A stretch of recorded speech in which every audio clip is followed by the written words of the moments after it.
Setiap kita yang siap untuk dengar firman Tuhan bersama-sama katakan amin. Silakan duduk Bapak Ibu. Shalom. Ya, terima kasih untuk tim PAW. Ya. Hari ini minggu pertama di bulan September, ya. Ya, saya berharap September ini penuh keceriaan ya. Sebab ada lagu September ceria. Sekalipun BBM kemarin naik tetap ceria. Amin, saudara ya. Oke, pagi hari ini kita akan sama-sama belajar kebenaran firman, saudara. Hari Kamis kemarin di doa malam saya berbicara tentang kenapa Yesus menangis, saudara. Nah, kalau seseorang menangis itu memang tidak semua tangisan itu berbicara tentang duka cita, betul? Ya. Tapi 99% tangisan itu bicara mengenai apa? Kesusahan, kedukaan, betul? Ya, hanya 1% aja orang nangis karena memang sukacita. Misalnya saat-saat menantikan kelahiran anak. Dan ketika anak itu lahir, wah sukacitanya itu sampai-sampai bisa meneteskan air mata.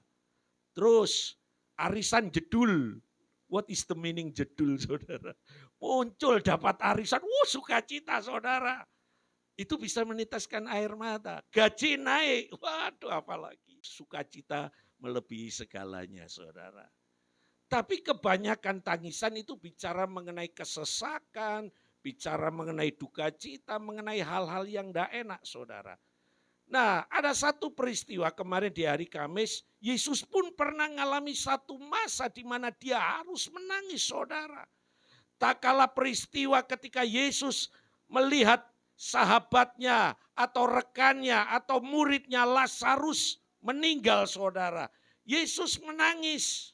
Di doa malam saya bicara ada 3 alasan kenapa Yesus menangis, tapi tidak saya sampaikan di ibadah pagi hari ini. Ya, saya cuma mengutip satu alasan kenapa Yesus menangis, Bapak Ibu. Yesus menangis bukan karena Lazarus mati, enggak. Yesus tahu bahwa sebentar lagi Lazarus akan apa? Bangkit. Yesus tahu itu. Yesus menangis karena satu alasan, saudara. Yesus menangis karena kenapa Lazarus harus mengalami penderitaan dan pada puncaknya Lazarus harus mengalami kematian. Itu yang Yesus sedihkan, saudara. Yesus menangis karena Yesus melihat kenapa ada banyak orang sedang mengalami penderitaan, sedang mengalami kesengsaraan. Dan pada puncaknya, saudara, mereka harus binasa, terhilang dari kasih karunia. Itu yang membuat hati Yesus menangis, saudara. Sebab pada prinsipnya Tuhan tidak menginginkan seorang pun binasa. Amin. Bapa tidak menginginkan seorang pun binasa, saudara. Tuhan menghendaki pada permulaan penciptaannya, saudara. Tuhan menghendaki bahwa setiap orang itu bersama-sama dengan Bapa. Setuju? Saudara, Tuhan itu tidak pernah merancangkan sesuatu yang jahat untuk manusia.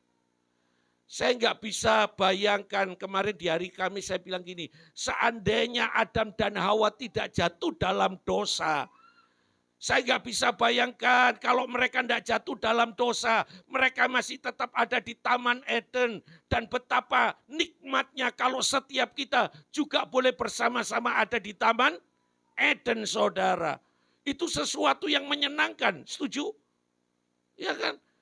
Minimal, saudara, kemarin saya bilang minimal kita bisa ngomong-ngomong dengan binatang loh, saudara. Itu kan sukacita, betul? Ya, mungkin ngomong dengan manusia mungkin terlalu penat, terlalu membosankan. Loh di Taman Eden itu bisa ngomong sama serigala. Terus apalagi bukan Sri Mulat loh ya, enggak. Oh, bicara dengan binatang itu kan peristiwa yang dialami oleh Adam dan Hawa. Setuju, saudara? Tapi faktanya ketika mereka jatuh dalam dosa dan mereka harus terbuang, saudara. Dan penderitaan menjadi bagian dari diri manusia, saudara. Karena dosa. Roma pasal yang ketiga ayat yang ke-23. Karena dosa, maka manusia kehilangan kemuliaan Allah. Dan karena dosa, upah yang mereka harus terima adalah maut, Bapak Ibu. Itulah yang membuat Tuhan menangis. Tak kala Tuhan Yesus ada di kuburan Lazarus, saudara. Bukan karena Lazarus mati, enggak.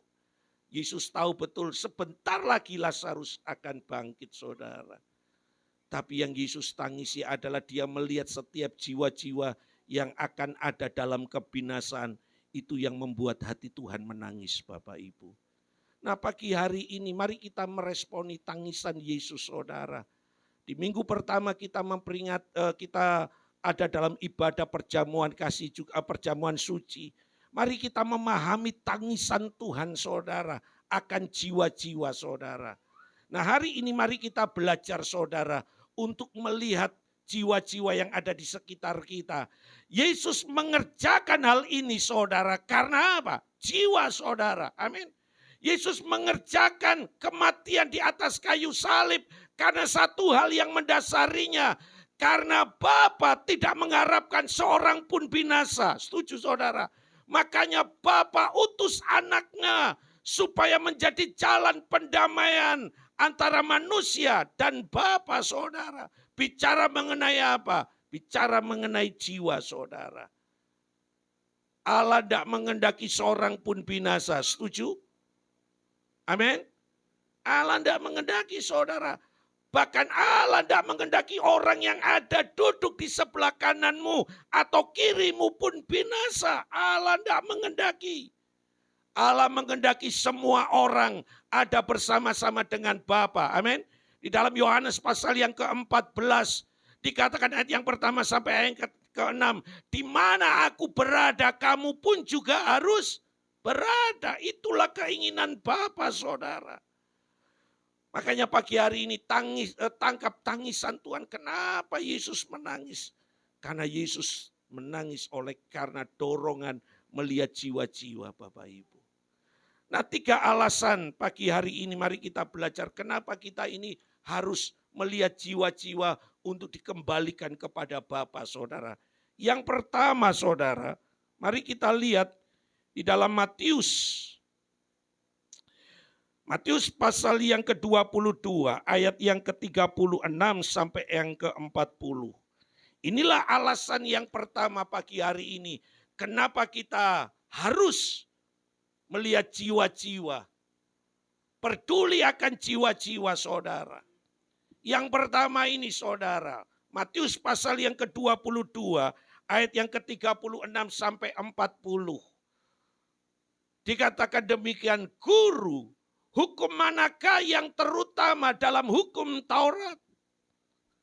Jawab Yesus kepadanya, kasihilah Tuhan Allahmu dengan segenap hatimu dan dengan segenap apa? Jiwamu dan dengan segenap akal budimu. Oke, berhenti sampai di sini. Saya percaya setiap kita rindu seperti ini, betul? Kita mau mengasihi Tuhan dengan segenap hati kita, dengan segenap kekuatan kita. Ya, saya berharap setiap orang yang ada di ruangan ini memegang hukum terutama, hukum yang utama ini, saudara. Jangan ada di ruangan ini yang tidak mengasihi Tuhan. Amin. Saya percaya Anda mengasihi Tuhan. Buktinya, ya sekalipun buktinya itu terlalu dasar, tapi tidak apa-apa. Minggu ada ibadah, tahu jam ibadah, itu artinya Anda masih ingat sama yang kuasa. Itu, saudara. Tapi terlebih itu perhatikan ayat yang ke-38. Itulah hukum yang terutama dan yang pertama. Ayat yang ke-39.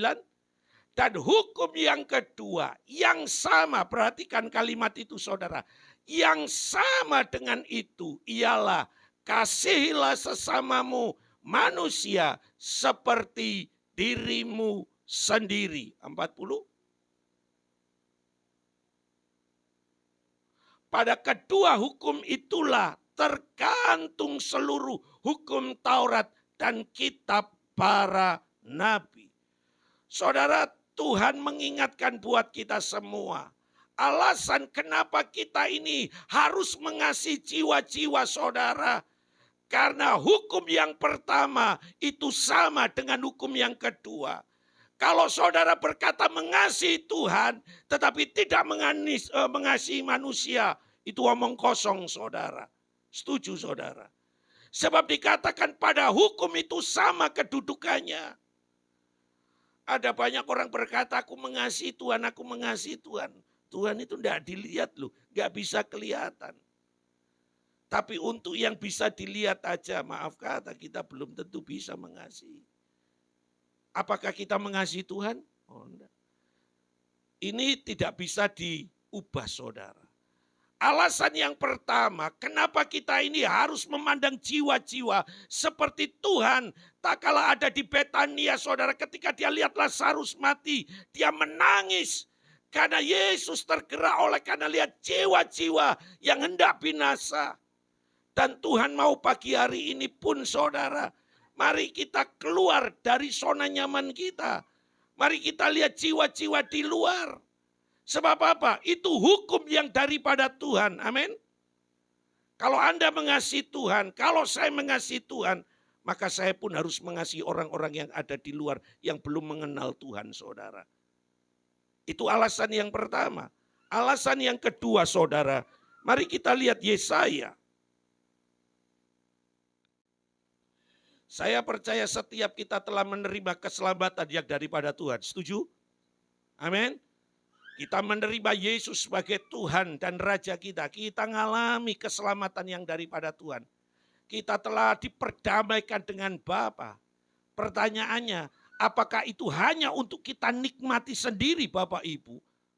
Dikatakan demikian, Yesaya mengingatkan begini, Roh Tuhan Allah ada padaku. Oleh karena Tuhan telah mengurapi aku. Ia telah mengutus aku untuk apa saudara? Menyampaikan kabar baik kepada orang-orang apa?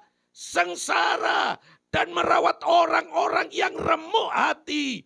Untuk memberitakan pembebasan kepada orang-orang tawanan. Dan kepada orang-orang yang terkurung. Kelepasan dari penjara. Saudara, Yesaya mengingatkan kita.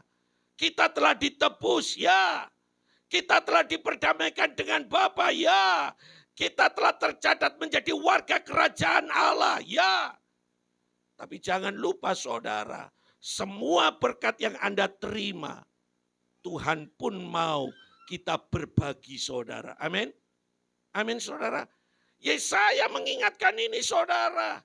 Kita dipanggil saudara untuk apa? Untuk mengabarkan kabar sukacita. Untuk memberikan kepada mereka kelepasan yang daripada Tuhan saudara. Itulah yang menjadi bagian kita. Saudara jangan berpikir jadi orang Kristen cuma hanya puas di hari Minggu datang dan selesai. No, kita punya tanggung jawab. Amin. Kita ini punya tanggung jawab. Dan tanggung jawab itu harus kita pertanggungjawabkan. Amin. Tidak bisa saudara. Kita ini telah menerima keselamatan. Jangan pernah berpikir bahwa Yesaya ini hanya memerintahkan kepada hamba-hamba Tuhan. Yang notabene-nya para pendeta, para penginjil. Itu bagian mereka yang harus menginjil. Ya. Setiap kita punya tanggung jawab. Matius pasal yang ke-28, ayat yang ke-19 sampai 20. Tidak usah dibuka. Kita semua tahu itu merupakan amanat yang diberikan Allah buat setiap kita. Amin. Yaitu dikatakan, pergilah, jadikanlah semua bangsa muridku. Dan ajarlah mereka melakukan segala sesuatu yang telah kuperintahkan kepadamu. Bapak Ibu yang dikasihi Tuhan, kita punya tanggung jawab sebagai orang percaya. Amin. Jadi jangan berpikir kalau sudah hari Minggu datang ibadah yang notabene-nya cuma 2 jam dan Anda terus langsung berkata, sudah selesai tanggung jawabku, sudah selesai kewajibanku. No, enggak saudara. Kewajiban Anda adalah ini saudara. Memberitakan kabar sukacita untuk orang-orang yang tertindas. Dan itu bagian kita loh saudara. Jangan pernah menaruh ini hanya untuk mereka yang notanya pendeta, ya PDP, PDM atau apalagi saudara. Ya, nah, ini merupakan tanggung jawab kita semua. Dan suatu ketika Tuhan akan minta pertanggungjawaban itu dalam diri kita masing-masing Bapak Ibu. Itu alasan yang kedua Bapak Ibu. Kenapa kita ini harus melihat jiwa-jiwa? Kenapa kita harus memiliki kepedulian akan jiwa-jiwa? Karena yang pertama, hukum yang daripada Tuhan. Kasihlah sesamamu manusia seperti engkau mengasihi dirimu sendiri. Yang kedua alasannya karena ada mandat yang Tuhan taruh di dalam diri kita. Karena kita telah mengalami kemerdekaan yang daripada Tuhan. Kita telah diperdamaikan dengan Bapa. Dan kita pun perlu memperdamaikan setiap orang. Membawa setiap orang kepada Tuhan saudara. Alasan yang ketiga saudara. Kenapa kita mau memperhatikan jiwa-jiwa yang ada di sekitar kita saudara. Ibrani pasal yang kelima ayat yang ke-12 sampai ayat yang ke-14 saudara. 3 alasan ini penting untuk kita pahami pagi hari ini. Biarlah tangisan Yesus yang pernah dia lakukan ketika ada di Betania itu juga ada pada kita pada hari ini saudara. Ibrani pasal yang kelima ayat yang ke-12 sampai ayat yang ke-14 dikatakan. Sebab sekalipun kamu ditinjau dari sudut waktu, sudah seharusnya menjadi pengajar. Kamu masih perlu lagi diajar asas-asas pokok dari pernyataan Allah. Dan kamu masih memerlukan susu, bukan makanan keras. Ayat 13. Sebab barang siapa masih memerlukan susu, ia tidak memahami ajaran tentang kebenaran. Sebab ia adalah anak kecil. Ayat yang ke-14. Tetapi makanan keras adalah untuk orang-orang apa? Dewasa. Yang karena mempunyai panca indera yang terlatih untuk membedakan yang baik dan daripada yang jahat. Alasan yang ketiga saudara, kenapa kita harus memperhatikan jiwa-jiwa yang ada di sekitar kita? Karena Tuhan telah memandang setiap kita ini sebagai orang dewasa. Amin. Saudara, berapa tahun kita sudah jadi orang Kristen saudara? Masa kita mau disebut terus anak-anak? Enggak mau kan? Ada orang yang jadi orang Kristen sudah 5 tahun, 10 tahun, 15 tahun. Bahkan mungkin ketika dia lahir dari rahim orang tuanya, dia sudah jadi orang Kristen. Mungkin usianya sekarang 50 tahun. Tapi persoalannya apakah dia dewasa di pemandangan Tuhan saudara. Sebab dikatakan tadi ada perbedaan antara orang dewasa dan anak-anak. Setuju? Anak-anak masih memerlukan susu, makanan yang katakanlah yang masih lunak. Tapi orang dewasa, makanan-makanan yang keras. Saudara, ini berbicara tentang kualitas perjalanan hidup kekristenan kita, saudara. Kalau Anda tidak mau disebut anak, Anda mau disebut dewasa, berarti saudara harus mengambil tanggung jawab itu, betul? Kita ini loh tidak mau disebut anak saudara. Ya. Bahkan orang yang tua pun kadang-kadang tidak mau dibilang sudah tua. Tidak mau, kita maunya tetap jadi orang dewasa saja saudara. Tapi dewasa, saya pernah buat pernyataan begini saudara. Tua secara umur itu pasti, betul? Tetapi tidak semua yang tua itu dewasa. Kedewasaan hanya bisa dilihat dari setiap tanggung jawab yang dipercayakan kepadanya dan itu dapat diselesaikan saudara. Itu artinya orang dewasa saudara.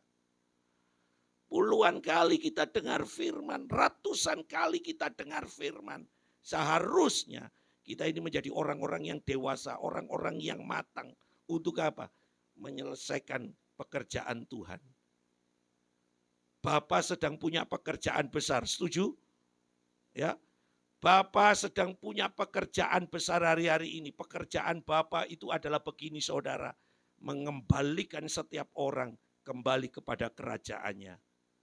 Dia hanya butuh orang-orang yang dewasa yang mau bekerja. bekerja sama dengan dia. Amin. Contoh simpel gini. Kalau saya sedang bekerja, misalnya saya sedang bikin sesuatu, kalau misalnya ya sekarang ini Jose sama Chris besar, bisa bantu saya seneng kan? Betul. Ya, saya bisa minta tolong, koko tolong ambil no paluku, oh diambil no seneng. Pekerjaan saya semakin apa? Cepat. Nyonyo, Jose, Jos, ambilkan es teh. Oh, pakai es teh aja. Ya. Terus saya bilang, tolong ambil no, pekerjaan saya akan semakin apa? Cepat selesai. Tapi maaf kata, ketika saya bekerja, terus Jose sama Chris itu masih anak-anak, usia masih 3 dan 6 tahun. Karena bedanya mereka 3 tahun. 3 sama 6 tahun. Terus mereka berkata, Papa tak bantu ya. Saudara, pekerjaan saya yang harusnya maaf kata bisa diselesaikan dalam kurun waktu 6 jam. Harusnya selesai 6 jam. Bisa selesai 6 jam kalau dibantu dua kerucil-kerucil itu yang umurnya 3 dan 6 tahun. Bantu Pak, tak bantu Pak ya. Saya percaya yang tadinya 6 jam akan molor jadi berapa? 36 jam. Yang 30 itu dikarai. Saya ketika enggak mau malu, Jose bilang gini, Pak, tak ganti Pak. Pukul das, kena tangannya, nangis. Berhenti pekerjaan saya. Ngurusi yang lukanya Jose, enggak selesai-selesai. Betul. Tapi kalau mereka dewasa ketika saya bekerja, yang harusnya jadi 6, yang harusnya standarnya 6 jam selesai saudara, ketika dibantu oleh anak-anak saya yang sudah dewasa, bisa jadi berapa jam? 3 jam, 2 jam selesai. Karena apa? Mereka juga berkontribusi untuk menyelesaikan pekerjaan ini. Betul? Allah Bapa, maaf, punya pekerjaan besar di akhir zaman untuk membawa setiap orang kembali kepada Dia. Dan hanya dibutuhkan orang-orang yang sudah dewasa Bapak Ibu. Amin. Maaf yang anak-anak tidak akan pernah bisa terlibat dalam pekerjaan besar Bapak Saudara. Oleh karena itu pagi hari ini mari kita menyikapi 3 alasan penting ini. Saudara, kalau Anda dan saya mengasihi Tuhan, maka bicara mengenai jiwa, itu bicara mengenai prioritas yang harusnya ada di dalam diri kita. Amin. Kita ini sudah menikmati keselamatan, dan biarlah keselamatan ini pun juga dinikmati oleh orang lain juga. Nah mari kita belajar saudara dari sebuah kisah. Ya, Markus pasal yang kedua, ayat yang pertama sampai ayat yang ke-12. Sebuah kisah. Saya tidak tahu Anda di posisi yang mana, ya. Mari kita coba merenungkan kisah ini saudara. Markus pasal yang kedua ayat yang pertama sampai ayat yang ke-12. Perikopnya adalah orang lumpuh disembuhkan. Nah mari kita lihat cerita ini. Anda ada pada bagian yang mana saudara? Nanti kita akan lihat sama-sama. Ayat yang pertama. Kemudian sesudah lewat beberapa hari. Waktu Yesus datang lagi ke Kapernaum. Tersiarlah kabar bahwa ia ada di rumah. Maka datanglah orang-orang berkerumun sehingga tidak ada lagi tempat, bahkan di muka pintu pun tidak. Sementara ia memberitakan firman kepada mereka. Ayat yang ketiga. Ada orang-orang datang membawa kepadanya seorang lumpuh, digotong oleh 4 orang. Tetapi mereka tidak dapat membawanya kepadanya. Karena orang banyak itu, lalu mereka membuka atap yang di atasnya. Sesudah terbuka, mereka menurunkan tilam. Tempat orang lumpuh itu terbaring. Ayat yang kelima. Ketika Yesus melihat iman mereka, berkatalah ia kepada orang lumpuh itu, hai anakku, dosamu sudah diampuni. Ayat yang ke-6. Tetapi di situ ada juga duduk beberapa orang ahli Taurat. Mereka berpikir dalam hatinya, mengapa orang ini berkata begitu? Ia menghujat Allah. Siapa yang dapat mengampuni dosa selain daripada Allah sendiri? Ayat 8. Tetapi Yesus segera mengetahui dalam hatinya bahwa mereka berpikir demikian. Lalu ia berkata kepada mereka, Mengapa kamu berpikir begitu dalam hatimu? Manakah lebih mudah mengatakan kepada orang lumpuh ini, dosamu sudah diampuni, atau mengatakan, bangunlah, angkatlah tilammu dan berjalanlah. Tetapi supaya kamu tahu bahwa di dunia ini anak manusia berkuasa untuk mengampuni dosa, berkatalah ia kepada orang lumpuh itu, kepadamu kukatakan, bangunlah, angkatlah tempat tidurmu dan pulanglah ke rumahmu. Ayat yang ke-12 terakhir.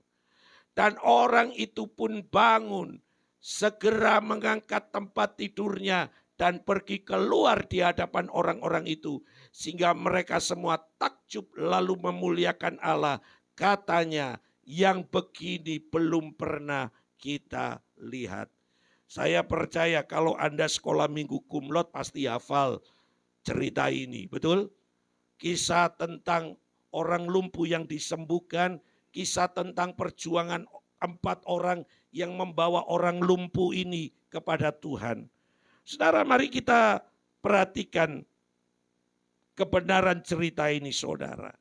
Saya tidak menghakimi Bapak Ibu, tapi mari kita belajar di posisi mana kita hari ini. Dalam cerita ini, saudara, diwakili dengan 4 orang, saudara. 4 karakter yang ada di dalam pembahasan ini, saudara. Yang pertama, orang lumpuh. Orang lumpuh, saudara. Kalau kita bicara orang lumpuh, pasti ada keterbatasan-keterbatasannya, betul? Ada sesuatu yang tidak mengenakan, saudara, kalau orang itu lumpuh. Dia seakan-akan terikat pada satu tempat itu aja, saudara. Dia tidak pernah bisa mengalami apa? Kebebasan dalam dirinya, betul? Dia tidak bebas, orang lumpuh, saudara. Orang lumpuh itu terbatasi, betul? Dia tidak bisa kemana-mana. Apa yang kita bisa tangkap dari cerita ini? Ada banyak orang Kristen percaya Yesus, minggu ke gereja, percaya Yesus, tapi hidupnya, maaf kata, masih lumpuh, terikat pada perkara-perkara dosa. Dia tidak bisa kemana-mana, terikat, dia tidak bisa merdeka. Bulan lalu kita bicara mengenai manusia merdeka, karena bertepatan dengan Agustus, manusia merdeka. Tapi berapa banyak orang Kristen tidak merdeka dalam hidupnya. Minggu ke gereja ya, tapi terikat dengan dosa itu tetap ada terus. Tidak bisa, saudara. Di gereja nyanyi haleluya, haleluya ya. Tapi hidupnya masih terikat dengan perkara-perkara dosa. Dia tidak pernah bisa mengalami kemerdekaan, saudara. Ya. Orang lumpuh itu tidak enak, terbatas. Itu diwakili yang pertama, orang Kristen yang masih terikat dosa. Saya berharap seluruh orang yang ada di ruangan ini hidupnya merdeka di hadapan Tuhan. Amin. Tidak terikat dengan perkara-perkara dosa, saudara. Ya. Menjadi orang yang merdeka di hadapan Tuhan. Ya. Itu yang pertama. Yang kedua, saudara, tipe orang Kristen yang kedua, perhatikan ayat yang kedua dan yang ketiga kalau tidak salah tadi. Ini hebat sebenarnya, tapi ini saudara. Oh, coba kita lihat ayat yang pertama saja. Perhatikan. Kemudian sesudah lewat beberapa hari, waktu Yesus datang lagi ke Kapernaum, tersiarlah kabar bahwa ia ada di rumah. Ayat yang kedua, maka datanglah orang-orang berkerumun sehingga tempat itu tidak ada lagi tempat, bahkan di muka pintu pun tidak. Sementara ia memberitakan firman kepada mereka. Ayat yang ketiga, perhatikan saudara. Ada orang-orang datang membawa kepadanya seorang lumpuh digotong oleh 4 orang. Coba perhatikan saudara. Tipe orang Kristen yang kedua adalah begini saudara. Mereka rajin beribadah, suka firman. Ya, perhatikan ayat ini. Waktu Yesus mengajar, mereka itu senang dengar ajaran Yesus. Tapi perhatikan, mereka tidak punya empati terhadap orang lain, saudara. Loh, bayangkan saudara, yang ada di pintu yang bersesak-sesaan, mereka itu kan berdiri. Loh, manakala lihat orang 4 bawa orang yang lumpuh, seharusnya apa sih? Seharusnya kan memberi tempat, betul? Iya kan? Oh silakan Pak, silakan masuk aja Pak, bawa Pak. Tapi kisah ini saudara membuktikan kepada kita semua bahwa ternyata ada banyak orang Kristen yang suka beribadah, yang suka firman, tapi belum tentu memiliki kepedulian kepada sekelilingnya saudara. Untuk jiwa-jiwa yang butuh pertolongan bagi mereka gak usah, yang penting dirinya, yang penting dia selamat, yang penting dia diberkati, yang penting dia dipulihkan. Orang lain masa bodoh. Loh, saya nggak bisa bayangkan loh saudara, kalau itu misalnya terjadi dalam posisi ibadah, ada Tuhan Yesus lagi khotbah, semua banyak. Terus ada orang loh datang bawa tenda, mau masuk minta jalan. Seharusnya kan gini, lihat, ini orang sakit, ini perlu disembuhkan, ini butuh ketemu Yesus. Langsung saudara secara otomatis, gerombolan orang itu langsung bisa apa? Buka jalan sendiri, betul? Ini enggak loh, mereka cuek loh saudara. Yang penting dengar firman, yang penting diberkati, yang penting ngalami pemulihan. Untuk orang lain masa bodoh. Saudara, hari ini mari kita lihat. Apakah kekristenan kita, maaf kata, saya tidak berani menghakimi karena penghakiman itu mutlak Tuhan sendiri. Ke gereja ya loh. Ini orang-orang yang suka firman loh, betul? Loh, mereka itu dengar Yesus ngajar loh, suka loh. Mereka naruh perhatian buat firman loh. Kadang-kadang kita aja belum tentu naruh perhatian untuk firman. Setuju? Kadang-kadang kita masih melihat siapa yang menyampaikan firman. Siapa sih bab firman hari ini? Gak usah lah. Gitu saudara. Apa? Pendeta dalam. Aku pengen pendeta luar. Gua ya saudara. Kita ini senangnya firman yang muluk-muluk gitu loh.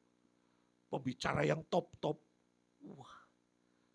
Padahal sebenarnya maaf kata kita cuma suka hanya untuk apa? Koleksi khotbah. Nanti kita lihat bagian yang ketiga saudara. Bagian yang kedua diwakili orang Kristen maaf kata. Suka dengar firman, suka beribadah. Tapi tidak punya empati untuk orang yang ada di sekitar. Ini saudara.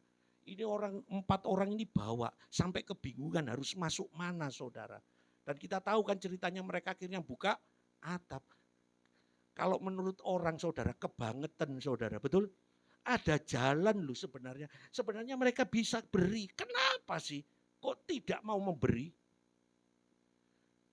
Saya nggak tahu saudara. Mereka hanya berfokus pada dirinya. Sing penting aku selamat Pak Anang.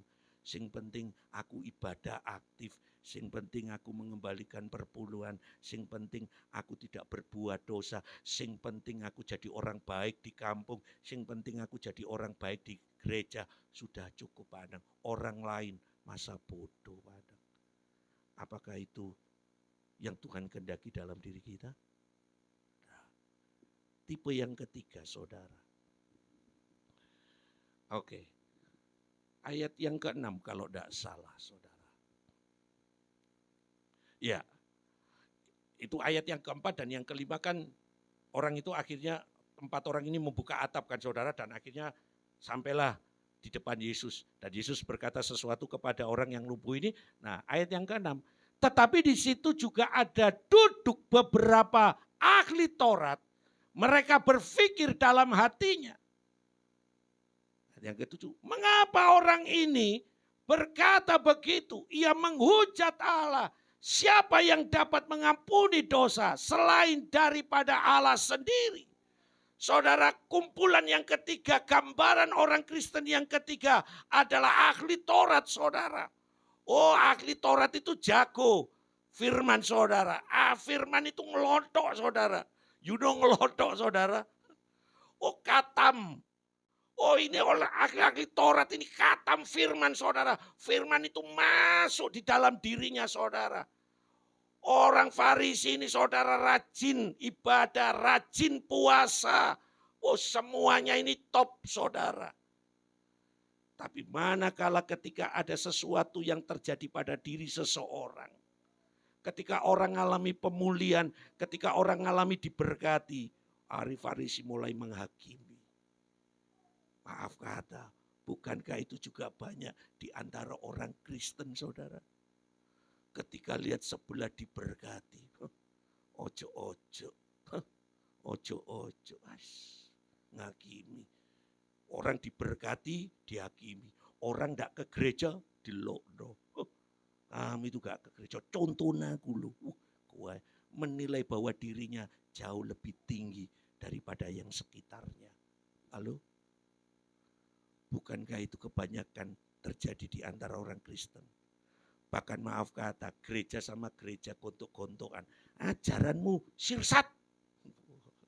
Kalau ngomong sesat kan gak enak saudara. Ajaranmu sirsat. Beda dengan ajaran kami. Apa ajaranmu sesat semuanya. Gerejaku itu yang paling benar. Apa? Saudara menganggap punya kualitas yang lebih tinggi. Itu ahli Taurat. Dan sekarang ini banyak saudara. Gereja saling serang menyerang saudara.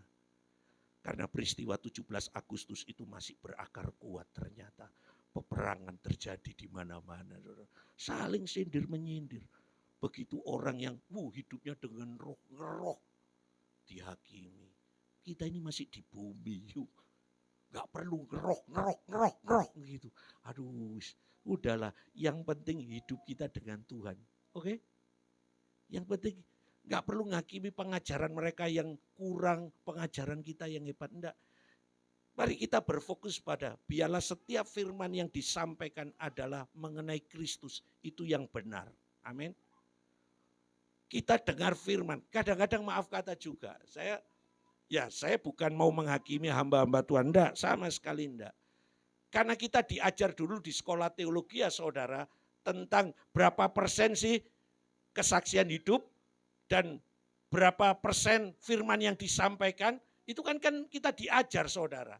Nah sekarang ini ada banyak saudara. Maaf kata hamba Tuhan yang firmannya 40% kesaksian mengenai berkat Tuhan yang dialami. Kristus cuma 60%. Padahal kita diingatkan firman itu fokusnya hanya kepada pribadi Yesus yang harus didengar oleh setiap orang. Bukan kesaksian hidup kita. Boleh menyaksikan hidup tapi prosentasenya harus dibawa saudara. Inilah orang Farisi saudara. Suka mengkritik. Suka menghakimi. Memandang rendah orang yang ada di sekitar saudara. Dan saya enggak tahu apakah kita masuk golongan ini. Saya berharap kita masuk golongan yang keempat. Mari kita lihat saudara. Golongan yang keempat. Ayat yang kembali ke ayat yang 3 atau 4 tadi itu. Ya, ayat yang ketiga saudara. Nah, perhatikan Bapak Ibu. Ada orang-orang datang membawa kepadanya seorang lumpuh digotong oleh 4 orang. Ayat yang keempat. Tetapi mereka tidak dapat membawanya kepadanya karena orang banyak itu. Lalu mereka membuka atap yang di atasnya. Sesudah terbuka mereka menurunkan tilam. 4 tempat orang lumpuh itu terbaring. Ayat yang kelima. Ketika Yesus melihat iman mereka, berkatalah ia kepada orang lumpuh itu, "Hai anakku, dosamu sudah diampuni." Coba perhatikan kalimat iman siapa ini yang dilihat oleh Yesus saudara? Halo? Apakah iman orang lumpuh? No. Iman keempat orang ini loh saudara. Itu yang membuat hati Tuhan bergetar saudara. Ada kesulitan yang mereka hadapi. Tapi itu tidak membuat keinginan mereka untuk membawa orang lumpuh itu mengalami perjumpaan dengan Tuhan. Tidak surut iman mereka saudara. Mereka cari cara saudara. Supaya orang lumpuh ini bisa dibawa kepada Kristus saudara. Keempat orang ini saudara punya kepedulian yang begitu luar biasa. Mari kita lihat saudara ciri saudara dari keempat orang ini. Ya. Orang yang keempat ini adalah begini saudara. Orang yang mengasihi Tuhan dan mencintai Tuhan saudara. Ini dia cinta luar biasa kepada Tuhan. Karena apa? Dia mau juga orang lumpuh ini mengalami apa yang dia alami saudara. Keempat orang ini saya percaya sekalipun tidak ditulis di dalam kebenaran firman Tuhan ini. Saya percaya empat orang ini telah mengalami cinta yang daripada Tuhan. Mereka mengalami apa katakanlah perjumpaan dengan Tuhan. Mereka mengalami kasih yang daripada Tuhan. Dan ketika mereka mengalami itu, dan ketika mereka dengar bahwa Yesus ada di Kapernaum saudara, mereka berusaha untuk bawa orang juga, supaya orang ini mengalami perjumpaan dengan Tuhan saudara. Inilah tipe orang-orang yang mengasihi Tuhan, bukan cuma sekedar dalam perkataan, tapi ada sebuah tindakan yang nyata saudara. Saya nggak bisa bayangkan loh saudara, kalau setelah acara ibadah KKR itu mereka dimarahin sama yang punya tempat. Bisa jadi enggak? Itu atap rumahnya orang loh saudara. Dibongkar paksa saudara. Ya kan? Saya percaya yang punya rumah itu waktu dengar firman Tuhan. Tapi begitu ndelok atapnya. Bisa jadi saudara. Wah, awas kamu ya setelah ini hitungan dimulai saudara. Dan saya percaya keempat orang ini pun siap saudara. Mereka bukan hanya siap tenaga, mereka bukan cuma siap untuk tenaga, upaya, dana pun mereka siap untuk harus mengganti apa? Mengganti atap rumah yang jebol itu saudara. Karena nggak ada jalan lain untuk membawa. Loh saudara, saya nggak bisa bayangkan kalau empat orang itu jalan, terus begitu nggak ada kesempatan untuk masuk ketemu Yesus, terus mereka berkata, wis balik. Nah, kalau balik saudara, ya orang lumpuh ini tetap akan lumpuh seumur hidupnya, betul? Tapi mungkin satu orang, saya percaya nggak ada yang sempurna dari empat orang ini, betul? Tapi itulah pentingnya komunitas saudara. Mungkin satu orang berkata, balik sekarang tempat. Tapi mungkin yang satu bilang, lewat buri. Barangkali ada, biasanya pintu orang itu kan ada dua, pintu belakang kan. Lewat belakang, ternyata belakang pun penuh dengan ibu-ibu yang lagi masak. Ya kan, Yesus kan sedang KKR, pasti ada si konsumsi saudara, masakan Yesus dan murid-muridnya, betul? Begitu masuk ke belakang gak bisa, terus mungkin orang temannya, ya wes jalan depan gak ada, jalan belakang gak ada, wes pulang. Tapi mungkin satu orang berkata gini, enggak, saya lewat cendelo. Orang itu kalau sudah cinta dengan Tuhan untuk membawa seseorang pada keselamatan, dia itu punya cara, amin. Ya. Dia lewat cendela sesak. Terus orang yang ketiga bilang gini, wis gak ada lo ya friend, ya wis boleh. Tapi mungkin orang yang terakhir bilang gini, kalau pintu gak ada, pintu depan gak ada, belakang gak ada, jendela gak ada. Ada kok jalan. Tiga orang tanya, di mana? Lewat atap. Terus saya percaya saudara, memang gak ditulis secara detail. Kalau ditulis secara detail Alkitab itu penuh saudara. Mungkin tiga orang, ngawur iku omahe wong. Bisa enggak saudara nangkap kayak gitu? Iku omahe wong ngawur, iku lek omahe mbahmu gak apa-apa. Engko urusane karo mbahmu, iku omahe wong lho. Wis gak apa-apa bawae. Lah mulai rusak, terus siapa? Totalan, gak apa-apa. Aku ono duit kok.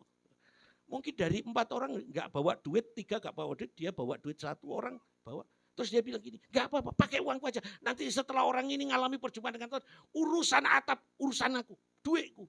3 orang bilang gini, yes, gak metu duit. Bisa saja, betul saudara. Tapi 4 orang ini saudara punya hati. Tidak patah semangat ketika ada dalam kesulitan untuk membawa seseorang kepada Tuhan.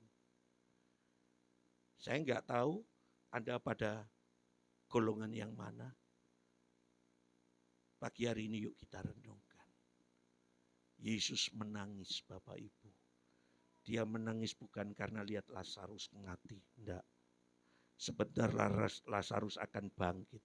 Tapi Yesus menangis karena di situ ada ratusan orang yang juga perlu mengalami perjumpaan dengan Bapa.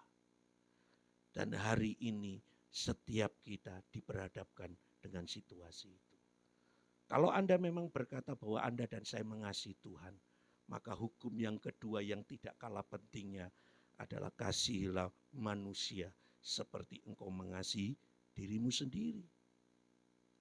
Alasan yang kedua kenapa kita ini harus melihat jiwa-jiwa untuk dibawa kepada Tuhan.